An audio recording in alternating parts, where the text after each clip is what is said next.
Number 3, not knowing what to expect. How many times have you thought about a patient that comes in, the doctor says, do this, or the doctor does it, the technician does it, and they go, okay, thanks, bye. But do they know if it did what it's supposed to do, right? So do you treat and just wait and see if the dog gets better? Or do you know what kind of change you should have? In a muscle, absolutely. You should be able to palpate it, feel the change, and then know when it's better, right? What about a nerve? Nerves are a little bit harder. Now, if you have like a root nerve signature, right? Dog's holding the leg up, you laser where the nerves are coming out, you go down and follow the nerve track, and then you expect them to put their leg down more because you're getting rid of or at least decreasing their neuritis. If you don't know what to look for, you're not going to know if you're done or how much better they are. Tendons. Can you palpate a tendon? Oh yeah. I have clients, I have wonderful, wonderful clients that I've taught, right, the really smart ones, how to feel a bicep tendon. Why? Because they have dogs that can damage them. And they can go in there and feel it. Hey, my dog's lame after this run. You know what? The right one's thicker than the left one. I'm not going to take any more runs. I'm going to, hey, Lori, can you see him on Monday?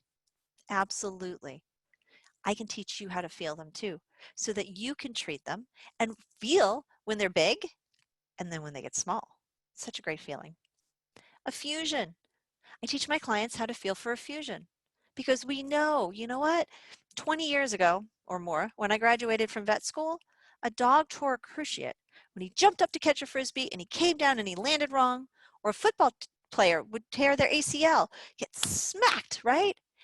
And then they tear the cruciate. Nowadays, we see the dogs, they run across the field, scream, and pick their leg up. It's not a traumatic injury anymore. It's a degenerative change that leads to damage to the ligament that then leads to the tear. So if we teach our clients or ourselves or techs how to feel for effusion, we can get rid of the effusion so they don't tear the ACL. Let's get it in the beforehand. Again, I teach my clients, I say, hey, your dog has inflammation in his knee. Feel this. It's convex. We treat it and it's concave. If it goes back to convex, call me and we'll treat it again so that we're slowing down the inflammation. What happens if they already tore the cruciate? Well, if it's convex, we have active inflammation, right? Which means we're going to get arthritis faster. Anytime we tear a cruciate, we're going to get arthritis.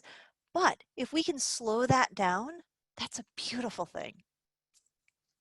Burns. What do you expect if you treat a burn? Well, you don't want to heat a burn, that's for sure. So you have to be careful with that. But they should heal about 50% faster. If it's not, something's wrong and you need to look at your parameters or your variables and figure out what you need to change. That's a little bit of foreshadowing. All right, red tissue. Think about dogs that come in and they have gingivitis or cats with stomatitis or bad ears, right? Red tissue. I laser it. When I'm done, it should be pink. It should be better. Pain. I always treat the most painful place first so that I can then treat the rest of the dog and come back and show the client, hey, look, it's pain-free now. Isn't that a wonderful thing? Now, sometimes it takes 15 to 30 minutes to have full effect, and that's why I treat that first. So I give the body time to get everything doing what it's doing, decreasing the inflammation, decreasing the pain, and then I go back and reassess it. A blocked urethra. So a blocked cat, you can have a blocked dog, right? If you laser, if they start to pee, woohoo, that's great, right? But what happens if they don't? If you just start squeezing the bladder, not the best thing to do. But if you give them at least 15 to 30 minutes, that's going to allow the spasm to go away, the inflammation to go away, and then you're much more likely, if they haven't already urinated on their own, to be able to express the bladder, or even if you can't do that, passing a catheter is so much easier. Wounds. If your wound isn't healing in about half the time you expect, well, then you should you have to change something, right?